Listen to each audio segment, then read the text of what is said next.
Hello, Abuti. Hello, Sisi. Molo sisi. Molo, Abuti. Molweni, Molweni bantwana. bantwana. What are we learning today? Intombazana entle. Oh, we're learning how to use beautiful to describe some people in isiXhosa. Let's learn some new words first. The word for girl is intombazana. The word for boy is inkwenkwe. The word for woman is umfazi. And the word for man is indoda. So, Abuti, how do we say beautiful girl in isiXhosa? Intombazana entle.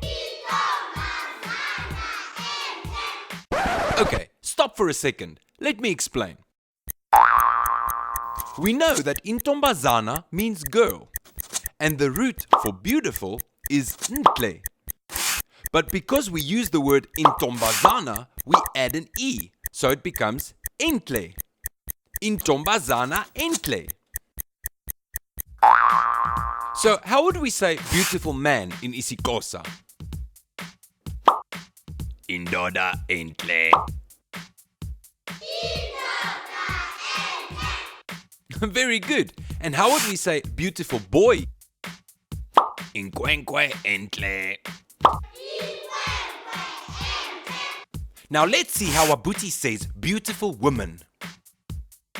Umfazi omhle. Okay, stop for a second. Let me explain some more. We now have intombazana entle, inkwenkwe entle, and indoda entle. Do you see the pattern? But did you see the odd one out? Because we use the word umfazi, we say omhle. Umfazi omhle. Do you see the pattern? And now you can use beautiful to describe some people. Goodbye, Abuti. Nisale kakuhle.